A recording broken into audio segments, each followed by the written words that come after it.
Hello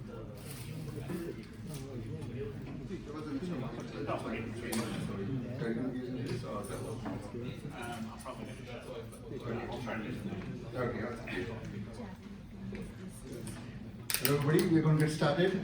Thanks for coming. I hope everybody's having a good day today. We took a 3-month break, November, December, and January. So it's good to see a lot of people coming today.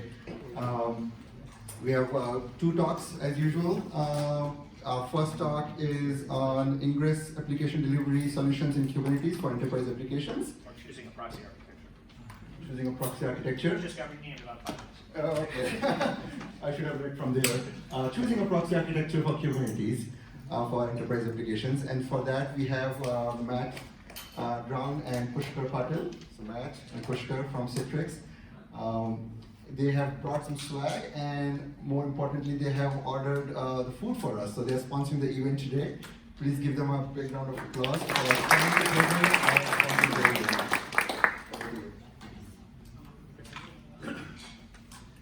So, my name is Matt Brown, and I work at Citrix. I've only been there for 8 months, I think I worked out recently. I'm part of the Eagle Empire and the sales team, actually, so feel free to heckle me if it turns into more of a sales thing than it should be. This is not supposed to be sales. This is supposed to be talking about Kubernetes and what we can do here. Pushkar is partner in crime for this right now, and here we go. So, first simple thing, agenda. What are we talking about, right? So, why is Citrix here?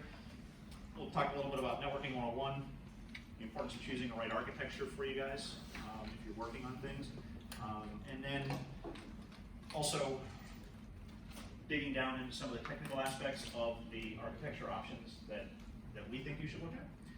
And then lots of links to different products and different information. And then questions, right? And I'm used to doing these as dialogues. So if you have a question, hopefully we don't go too far in the weeds, feel free to interrupt. It's okay. All right, this is part of the deal. Right?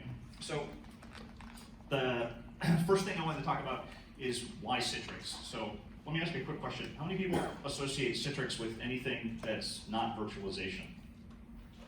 Other than my coworkers, okay, so there's a handful of people that know that. When I started last year, Citrix was a virtualization company. It didn't do networking. That was a shock when I found out that they did do networking and have for 15 plus years. They have a product that used to be called NetScaler, which is an application delivery controller. It's a load balancer, it's reverse proxy. It is a network device, right? So that's part of why we're here. We are a network company, and we also have a product which is free, which is the important part of the Kubernetes aspect. And get out of the sales, I can see people already starting to glaze over here, which is that the load balancing and reverse proxy features of an Ingress controller is what we call a Citrix CPX. I'll give them the naming and acronyms later, because they can get annoying at a certain point.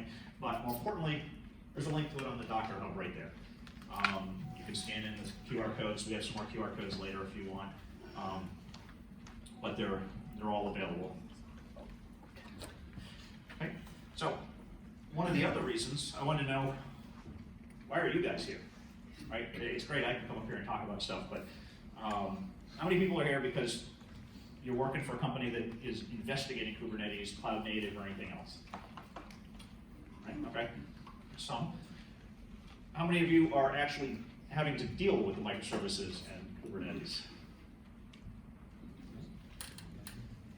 How many of you are converting monolithic, old code, things that you don't want to deal with, over into a new architecture? Anybody? Right? Small group.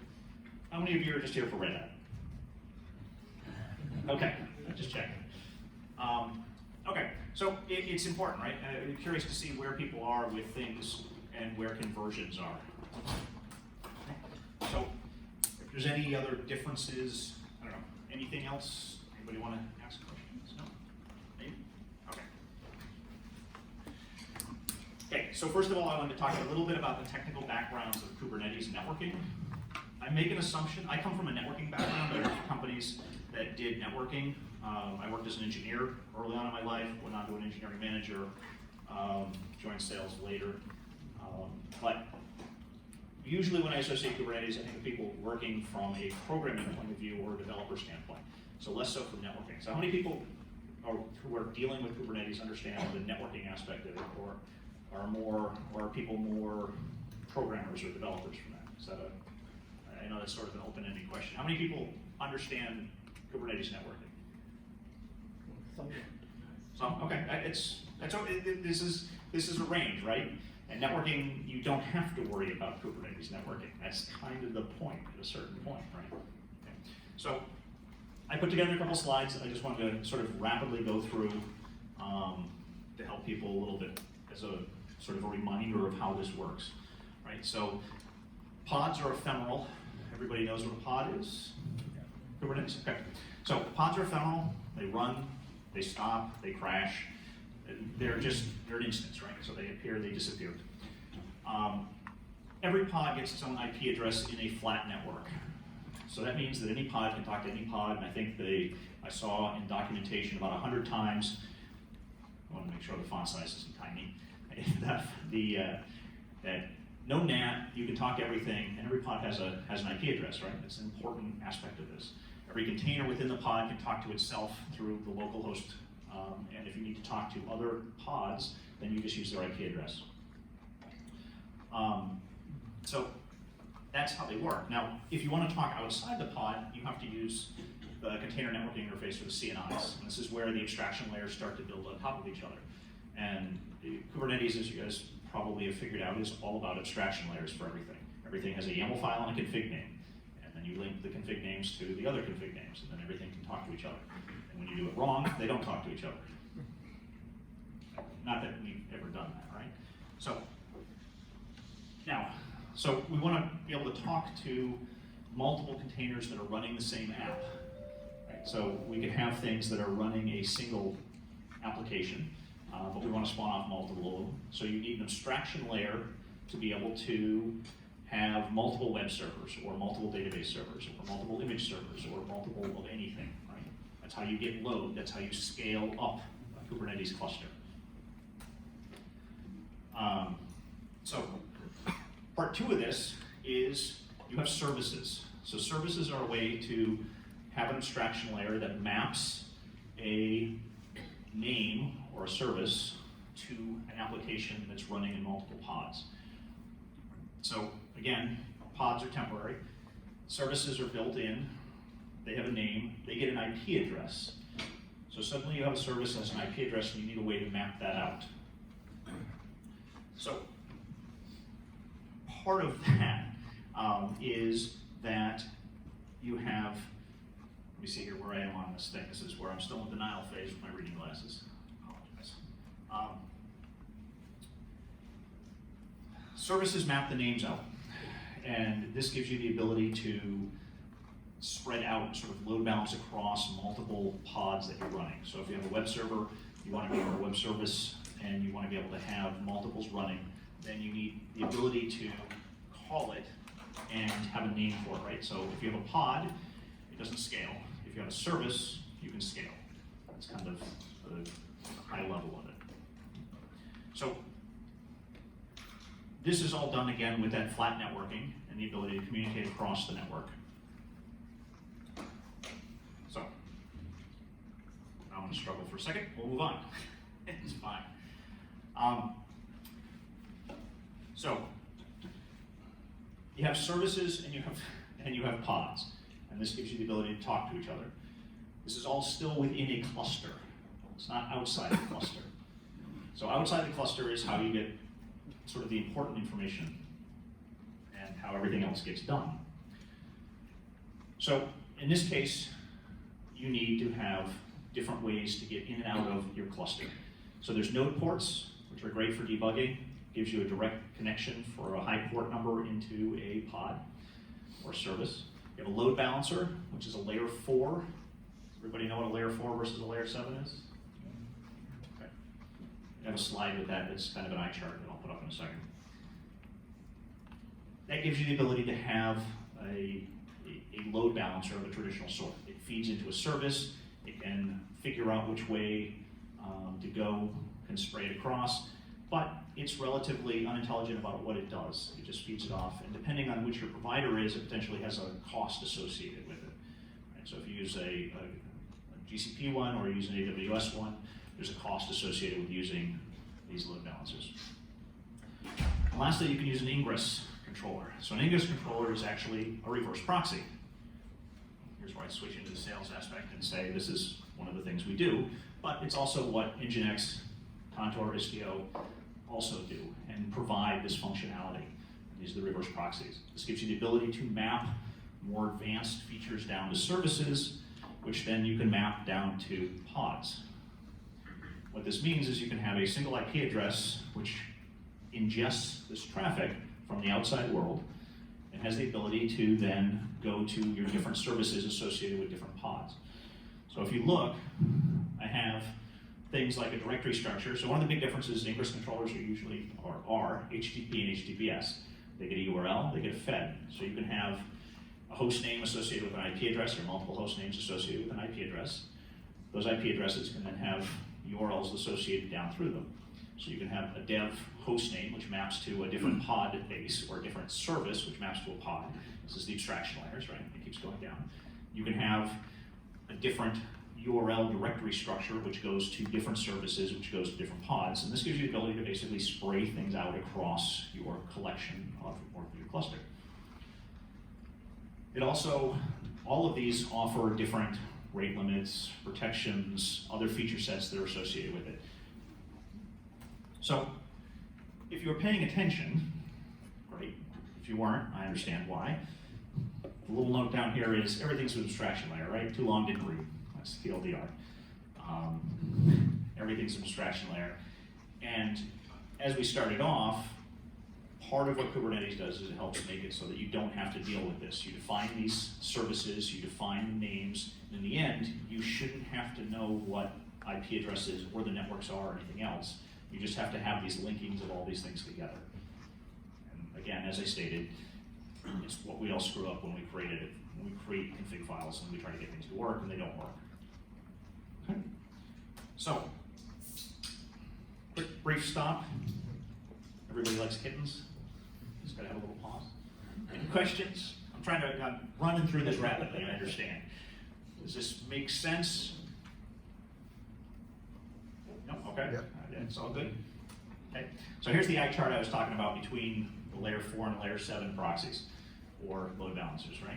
So this is kind of, I'll put up a post on the meetup to give this slide deck out to people. That's not a problem. So feel free to take pictures if you want. That's not a problem, but I'll also put as a comment up on the meetup so people can get the slides. And it's no problem. So this is, I'm not going to read this. This is too long just to go through and read. But again, it boils down to the layer 4 load balancers are IP levels, right? So in a lot of them, they are doing, this may be digging into the weeds, they're just using IP tables to rewrite traffic as it comes in and changing addresses as it goes through. So as traffic comes in, you rewrite the packet and send it down to the CNI, which then sends it down to the service, which then sends it down to the pod, which sends it to the container. And that's the networking aspect of it. The layer 7 ingress controllers give you the ability to do more. And this is sort of the big deal with it. Okay, now that I've probably gone too long with the technical aspects of it, I want to shift gears for a second, and I apologize in advance. This is not a sales thing. This is just, the problem is that when I asked you at the beginning how many people are converting applications over, how many people are dealing with this, you want to choose the right solution for the job, right? And not everything is an obvious solution or an architecture. I'm making an assumption you've all worked in a team, and working in a team means you have to figure out how to get it to work with everybody else at the same time. So there are parts of this that involve is the non-technical or the political aspect of your job potentially. So I want to make sure everybody understands, right? So conversion to Kubernetes is something that's going on as a shift overall right now, as far as I can tell. I think that's why we're all here, is we all sort of identify that as being true. We're losing monolithic VMs and things like that, and it's becoming much more containers, small services. My Unix background, every time I see this comes out, I see things, I'm like, we're going to the Unix world where everything is a shell command followed by a pipe followed by a shell command. That's just, everything's being very modularized and small. When you're out there looking at it, there's a ton of information. It's all kind of a mess. And the other issue is that I've discovered there's always new stuff coming in every week. There's a new acronym or a new product or a new open source project that sounds cool and may or may not solve your problem. And if you're doing an architecture, it needs to be something that will solve your problem for longer than the next week. It needs to be something that's going to work for, well, at least as long as you're at the job you're at, right? Preferably longer, but that's the main goal. And as we all know, choosing the right architecture is important. It's the adage, measure twice, cut once, right? So we all like to code, we all like to put stuff in, but we all know it's better to whiteboard out what we want to do before we actually do it. It's a lot less wasted time overall. So there are a few variables with this.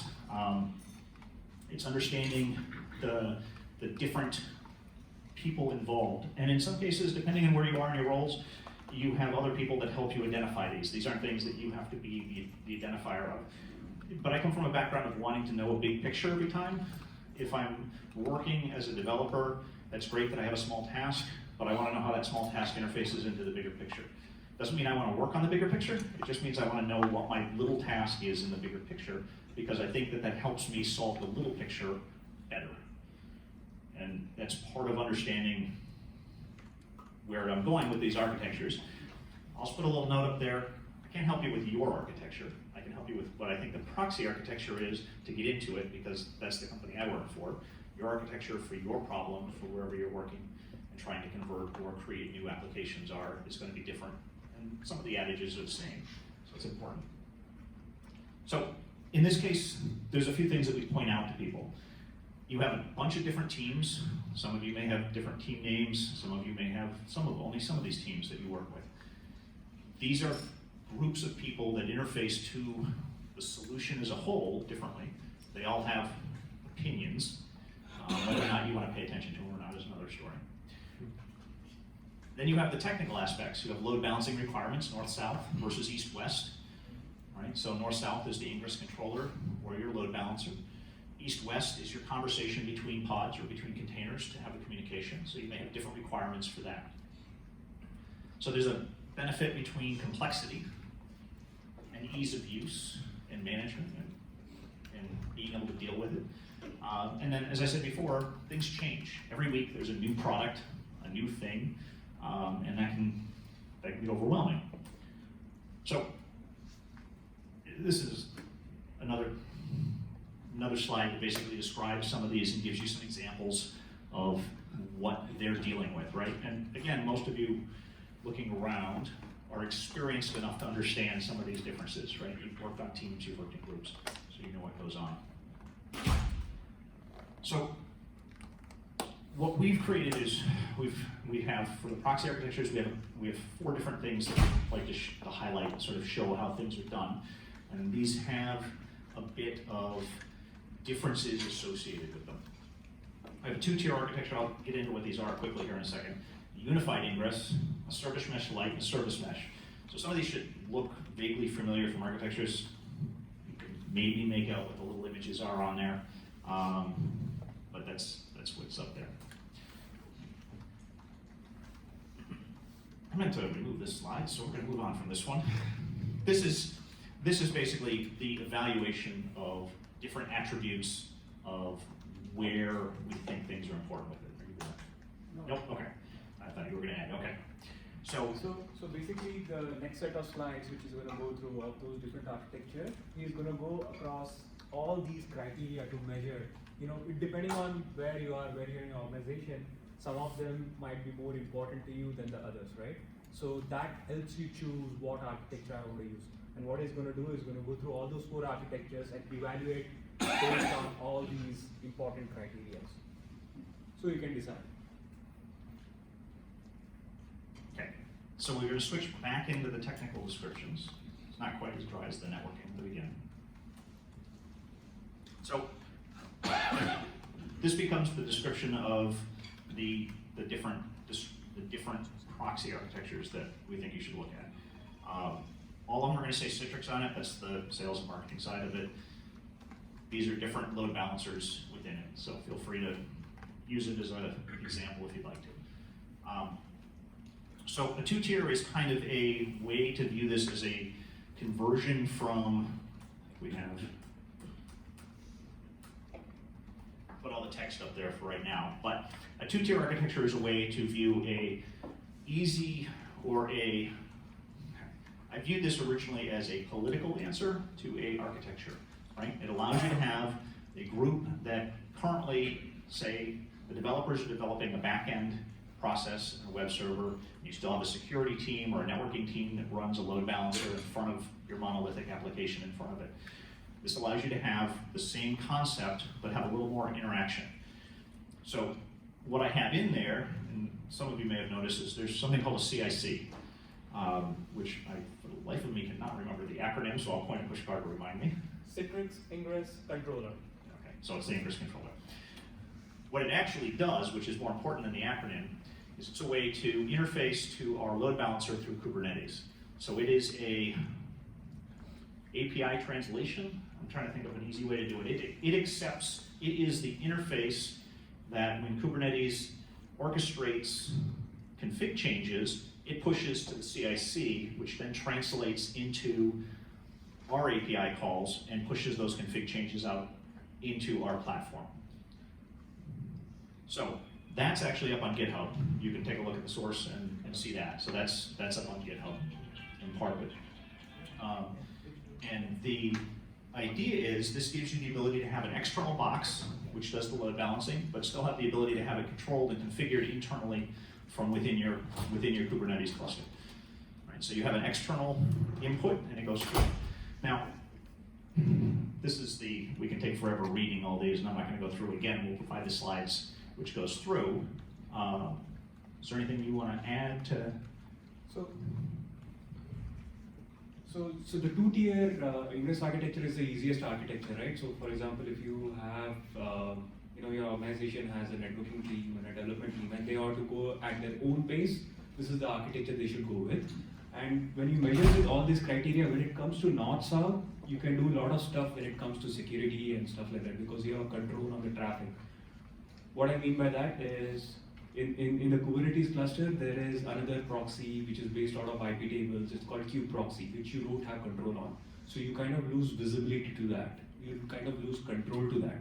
So what it means when it comes to east-west traffic, you kind of lose the visibility and kind of the security aspect when it comes to this architecture. Okay, so that's what is about this architecture. Very easy to start with, but there are a few things, like if you are very concerned about visibility and architecture, then you need to think about other different architectures, which is not. Right, so from a debugging point of view, this is, again, you don't have visibility into east-west traffic, you don't have the ability to deal with it. It's the Proxy is what I glazed over in the networking aspect, is just the way for all the containers to talk to each other without any communication or any type of restrictions.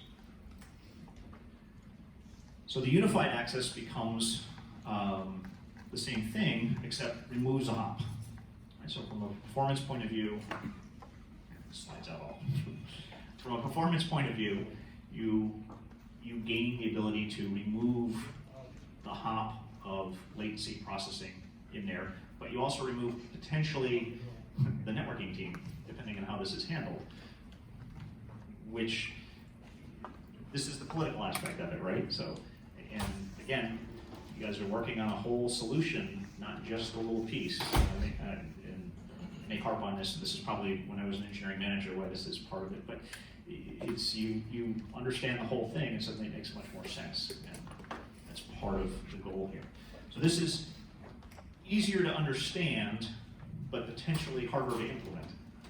goes against what we had the diagrams, but it's important. So again, we have the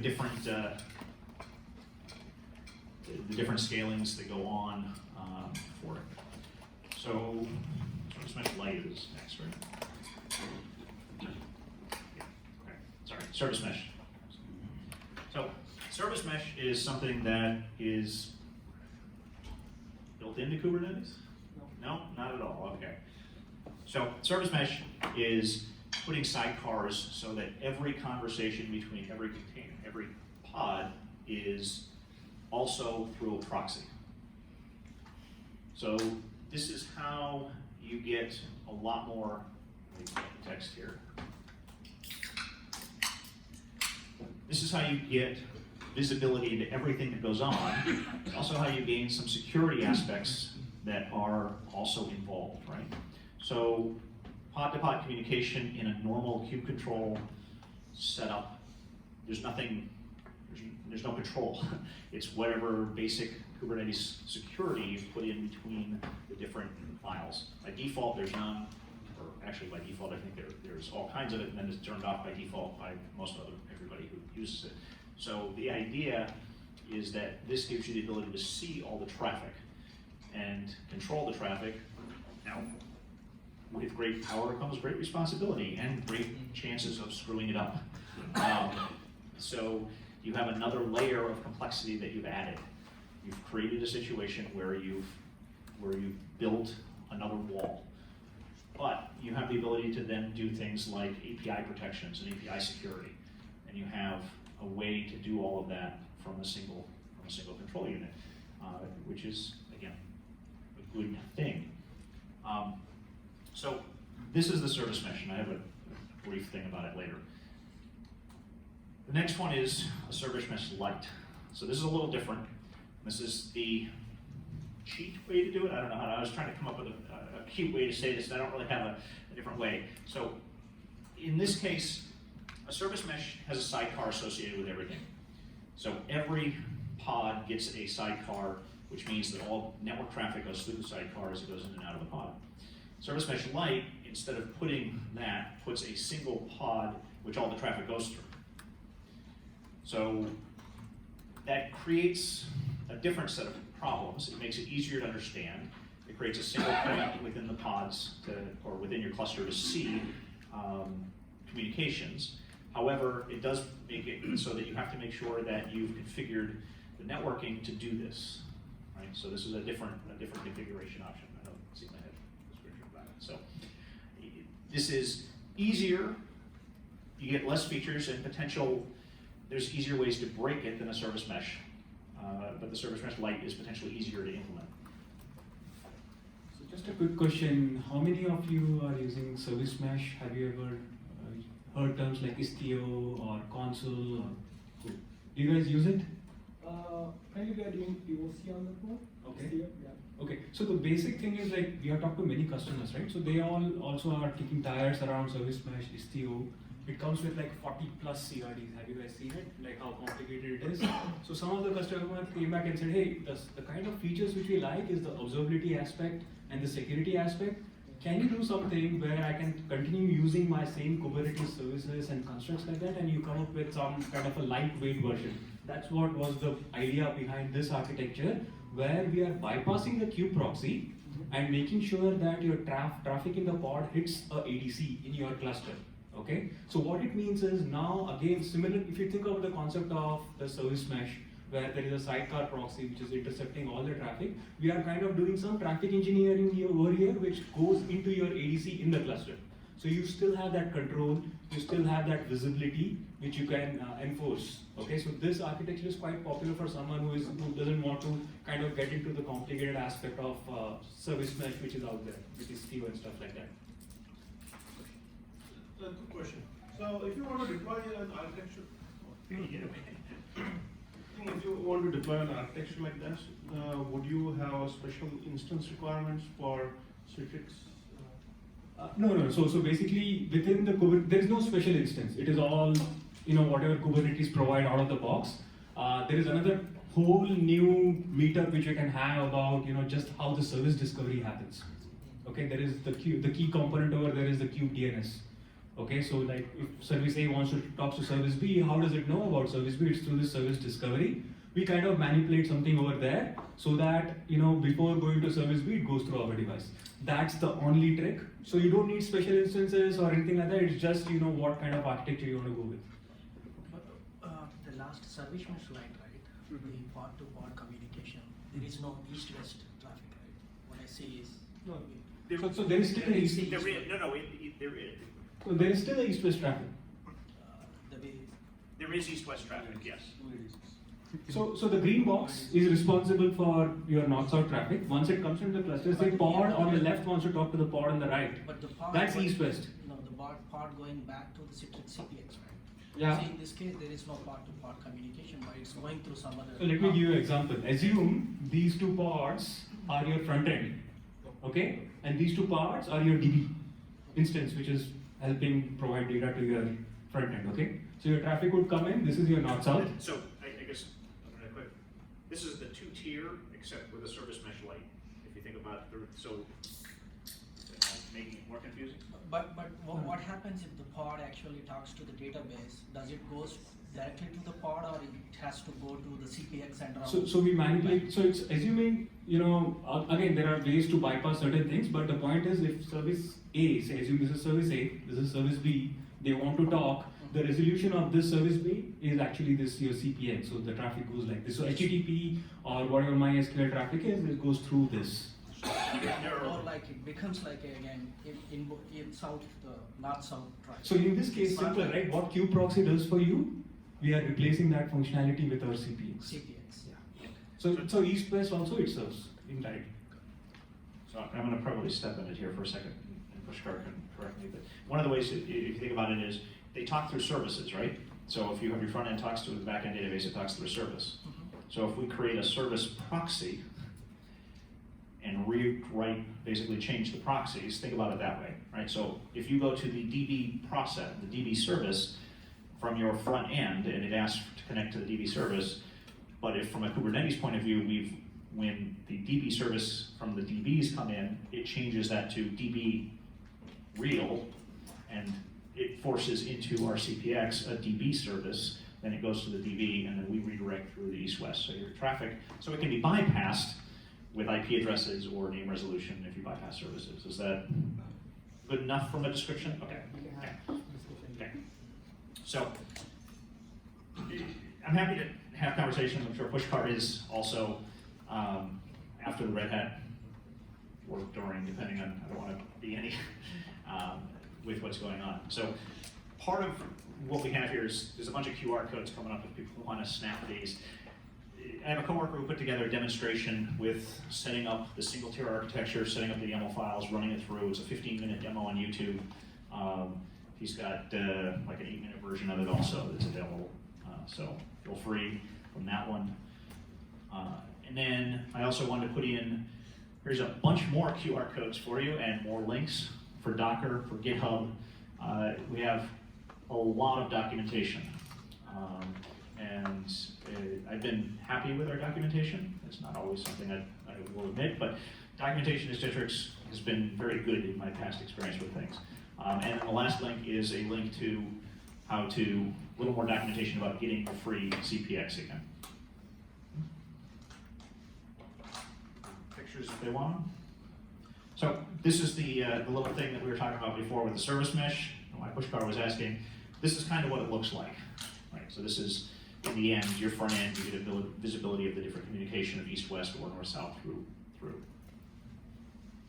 But that's a whole nother time. And then I wanted, because of the timing with this, there's a blog post up on Red Hat with how to get RCPX working on OpenShift, which is your homework for after the labs you do next. You can try to follow the directions and go through and install.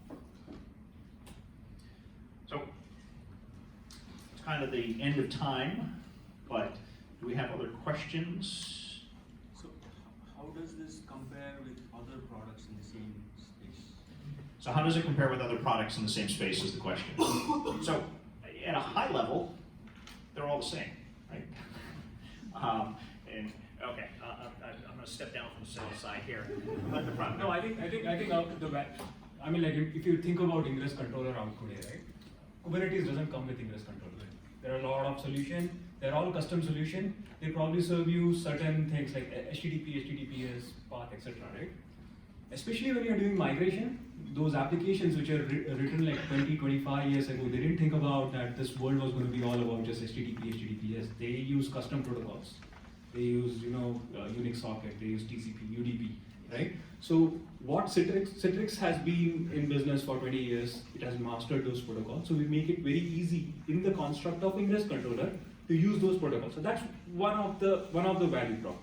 The other thing is, we have all these, right? So you saw a box outside that those dotted lines, which could be appliance, hardware, or a virtual form factor in your cloud, and inside the cluster, which is a container. These are all proxies based out of the same code base, okay? Having same set of features, consistent APIs, right? And then the picture which he showed you of the service graph. So service graph, if you guys know about service mesh, Kiali is one of the service graph, which is but it's very specific to the service. What we have done is we have taken those 4 architectures which you saw, and we can draw you that service graph, okay, based on us. So this like additional observability and stuff like that. And then also the integration with all the open source tools out there, whether it is just logging with Prometheus, or doing dashboards with Grafana or Elasticsearch, or if you are doing distributed tracing with Zipkin or everything. So all the holistic observability stack is along with this. So basically the value prop is the customers, 27,000 plus customers who are using Citrix ADCs today. If they want to have consistent tooling, have a consistent network fabric, it becomes a very good value prop for them. Instead of going with open source, even though it is free, it is not necessarily free.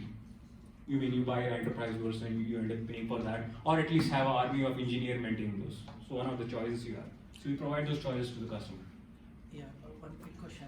Majority of the enterprises today, they have API gateways, right? Yeah. So when it comes to the API gateway, So we did cover in this. We have API gateways. We have defined custom resource definition for doing all the API gateway functionality with content routing, basic auth, OAuth, you name it. So we have a complete full-blown API gateway. So you have a single device, okay, so to say, in that not so. If you see that box, it can do API gateway functionality, it can do WAF functionality with bot detection, and tons of other stuff, right? So basically all in one in a box, instead of having varied solution, right? When you think of an API gateway, you have APG, and then you have Kong, you have that, right? So having these multiple things and consolidating into one is a value property.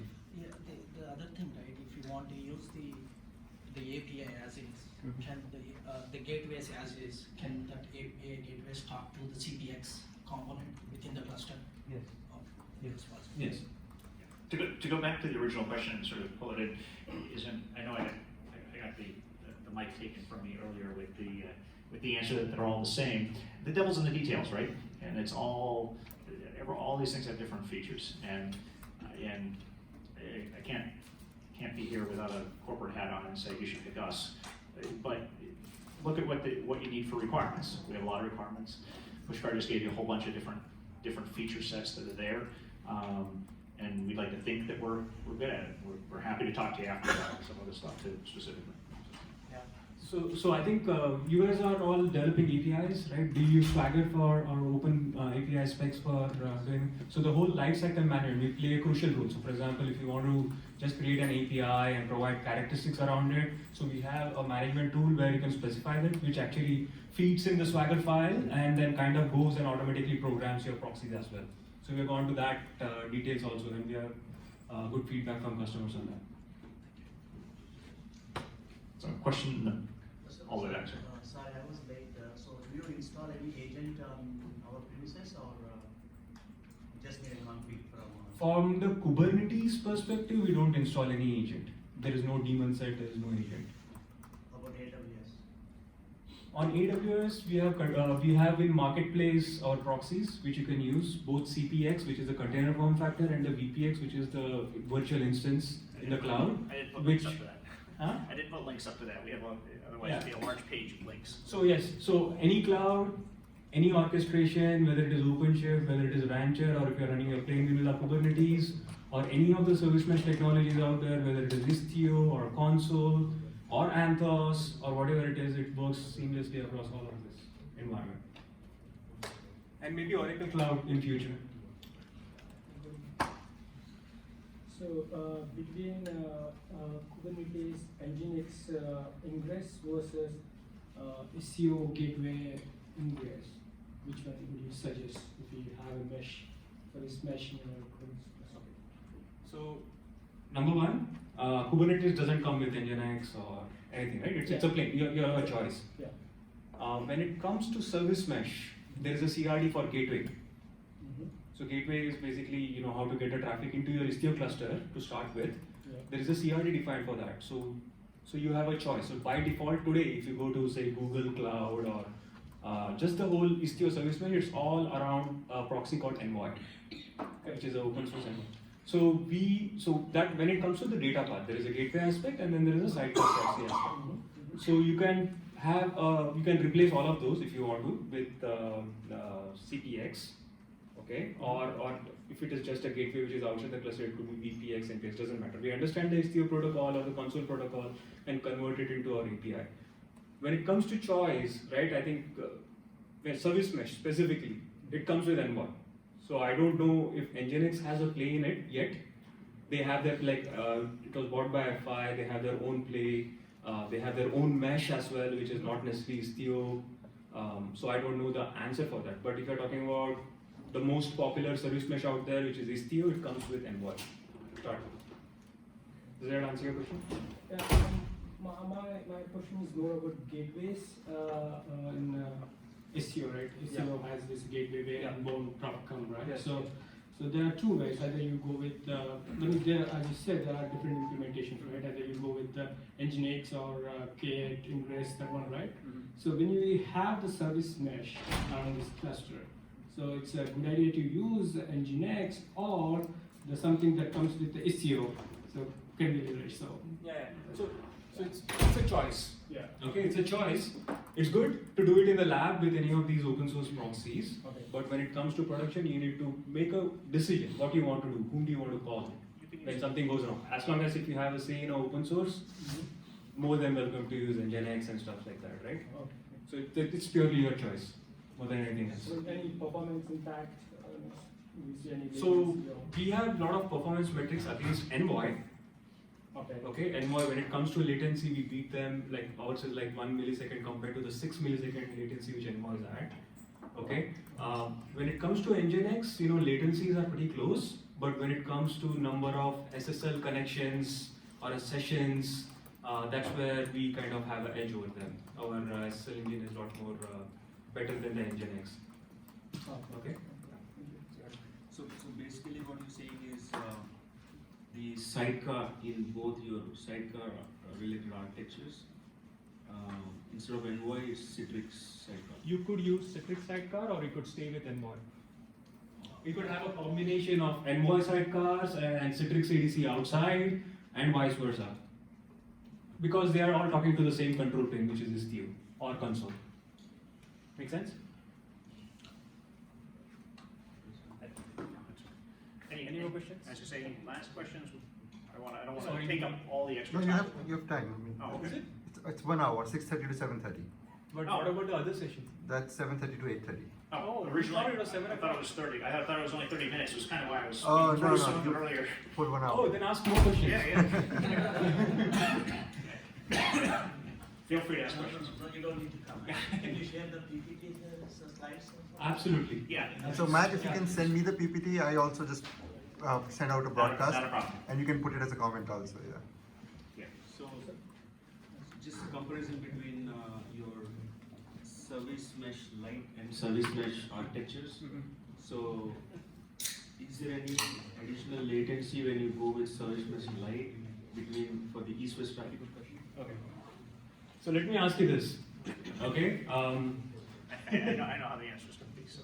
You know? Yeah. You want to try? So from a processing point of view, think about it for a second, right? And a sidecar or through a network.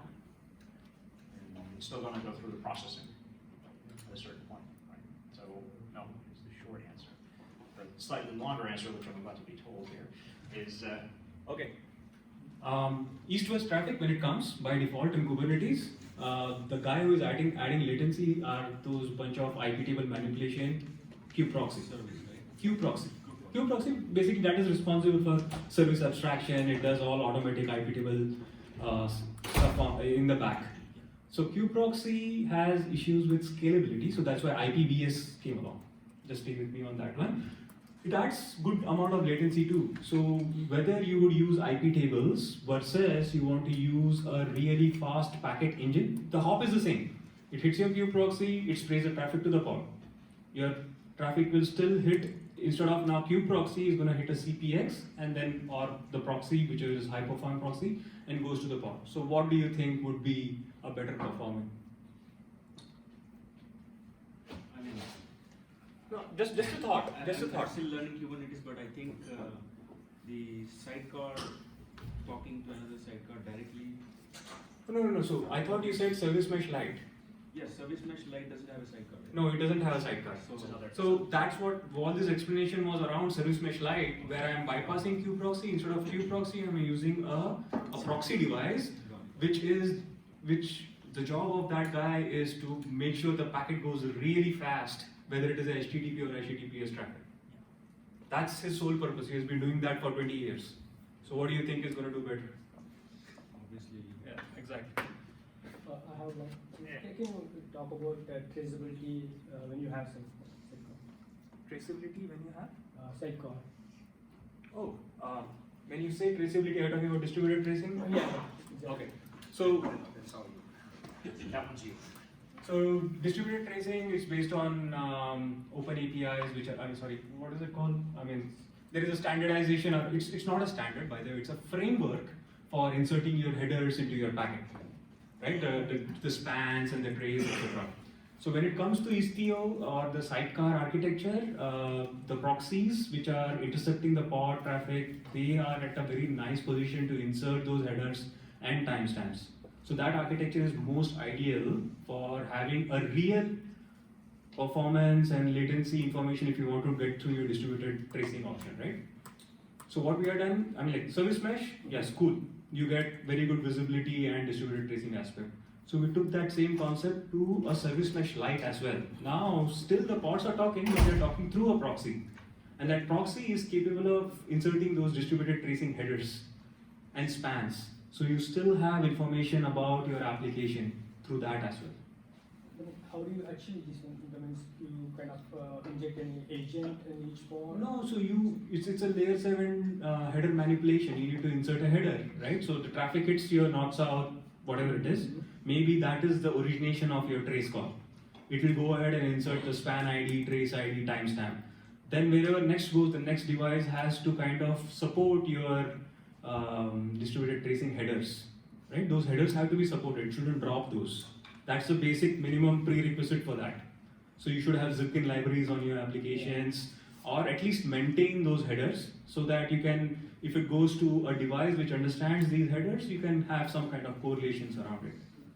So in that case, if two different services are communicating, so how can it pass headers from one service to other service? I mean, No, it's a simple request response, right? A simple HTTP request or a simple HTTP response to that, and those headers can stay, and they have to go and make sure they add the values to the timestamp and whatever is required for that, the span ID, the trace ID.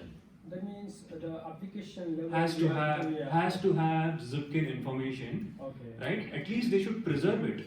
So in this case, in the service mesh light option, those proxies have to make sure they insert right timestamps and everything, and the application has to just preserve it. They shouldn't drop those headers. That's the only requirement. So in case of sidecar, actually we can implement this feature, right? In sidecar, you don't have to implement your libraries in the application because your sidecar is responsible for inserting, and it is taking over that responsibility. Headers information. Yes. It can keep, right? Ingress and egress actually can keep track of what headers it actually. If it is a sidecar, Yeah. every traffic in and out of your pod is intercepted by the sidecar. Yes. And it will be responsible for preserving the header and inserting the headers, etc. Mangling the headers. Hmm? Mangling the headers. manage the headers. Yes. Manual. Does it support gRPC protocol?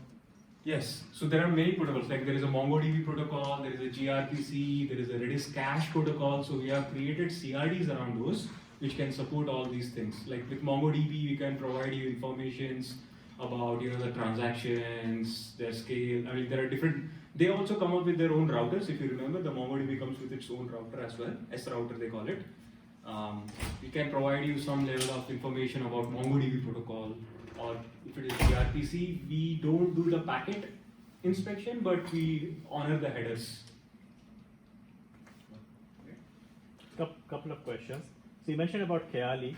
Do you have your own service mesh observability UI? Yes, so the picture which you showed over there in the slide, this is actually through a management tool which runs as a service in Citrix Cloud. Okay, it's called ADM, Application Delivery Manager. So think of it like a single pane, not PAIN, PANE, single pane of glass for managing all your proxies and getting information from them.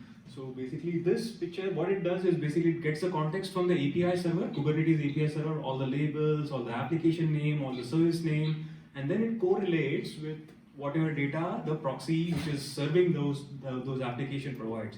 And it can build this graph where you can hover over those and it will tell you, what is the health score, what is the app score, what is the latency, what is the performance, what is the bandwidth utilization, etc. All those in a single place. And this is cross cluster? And no, right now no, but yeah, so we also, so I don't know, how many of you know GSLB technology in the world of proxies? Global Server Load Balancing, GSLB, no one? So basically this is a technology which has been around for a while. So we are taking that technology for multiple clusters, where now you can have multiple clusters and you can, the end user doesn't need to know which cluster he is putting his application or service into. And we will in the back would make sure that you have the active multiple cluster scenario and service discovery in your solution. Okay. So the second question I had was, I'm assuming this is coming from Prometheus. No. Is that? This is not coming from Prometheus. We have something called as log proxy, our own protocol. It's like IPFix plus some more log streams, which is fed into this central connector, and of course talking to the API server, it can correlate this. So how persistent are these? Like, So after the we- cluster is so pods when are you- gone, will I still have Yes, the so data? it's actually this ADM, the application, you can think of it like a DVR for your network. So it stores the data for I think there is a capacity, you can store it for a year, store it for 2 years. Basically all the traffic, so you can scroll back and see where exactly which pod came, which pod went away, and it should be able to tell you. And this is not a SaaS offering. This is. There is a SaaS offering, that's what I'm saying. There is a SaaS So this is offering. running on. Combination. It's a combination. Yeah, we both have on-prem version as well as SaaS. But it also requires you to have. So you pull the- It requires you to have a sidecar, right? So it's not just. No, it works across all the architectures. So you pull the data from my network, you put it to the Citrix SaaS and store it in your SaaS. Yes, so there is an agent which does that. There will be agent running in your data center or outside your cluster if it is microservices. If it's traditional workload, even better. You just have a VM which basically scrapes data out of your ADCs and pushes it to the cloud, to the ADM service in a secure way. It's a WebSocket call outside. Okay. Okay, and so you don't need to have holes in your firewalls and stuff like that. You just work as it is, and the traffic gets injected into the service or the where it is running, and you can create some of these. And if I don't want to send the data, I can have the same. You have on-prem. This is the same solution. Yes. What are the technologies? Same solution with some timeline. Services comes first, and then the on-prem follows it. That's the normal development cycle. Unfortunately, that's how it is. Do you store all this information in a data lake or something, or? No, we have some PostgreSQL DBs and Redis databases which are built into the application itself, the ADM applications. Like, It's a kind of system receiver. Can you just talk on canary deployments? Oh, of course. That's another topic. So, You have a question over there? No? Okay. okay, let me address this one. The Canary. So we support Canary also. Let me start with that. So it's the need of the DevOps, right? Where they want to make sure that the new application which is coming out is at least as good as the previous one or the better one. So how do I find out where I do some traffic engineering, where I send small amount of traffic canaries to, so to say, to this new application, and then scrape data out of that and make sure that it is good. If it is good, then I move forward with my application or not. So we have created CRDs for those, where say for example you have a service with version 1 and say the new pods version 2 comes in, I could go and define policy, send 10% of traffic to this, and that all we can do. What we have done is we have gone even further. What we have done is we have integrated with Spinnaker. So Spinnaker has this very awesome module which none other, I think, or let me not I'm not 100%. What they have is an automated canary analysis, which has integration with Prometheus. So basically new service comes up, right? You send some traffic to it, it sends that data to Prometheus. Prometheus takes that data and feeds it into their analytical engine called as Kayanta.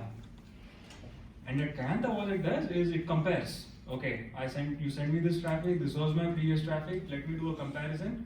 If it is good, cool, roll forward. If not, roll back. That kind of option is provided automatically. So the big challenge when it comes to DevOps today, people have figured out how to do CI, continuous integration. You have tons of tools been doing it, from your branch to your production, people have figured out how to create images and put it out there. When it comes to delivery, the continuous delivery aspect, that is still a very challenging and manual aspect where someone has to sit there, study the data, and then make a decision. So we are kind of automating that process with Spinnaker integration. So this canary is only for traffic. This canary that you talked about is for the traffic bandwidth that's affecting the new deployment, and the traffic is okay with that, right? Yes. Only that part. Only that. Yes. So we are just adding some intelligence to it based on, I want to make sure that it has a certain response time, there are no known 5xx errors and stuff like that before I go ahead and put it in the production. Was there a question? Other questions? One thing I didn't get, so you have your own proxy. Do you also work with Istio, or that's a different solution? So Istio has two components. One is the control plane aspect, and then data plane aspect. So control plane is standardized. Istio is actually a control plane. Proxies are the data plane of those, and that's where we provide choices. So you continue using your control plane, Istio control plane. The choice is you can go with Envoy proxy, or you can go with us or some other proxy. It's just that it's been very popularized by Google and Envoy and Lyft. They have beaten a lot of drum around it, and that's why everyone knows about Envoy. So you support Istio, right? Yes.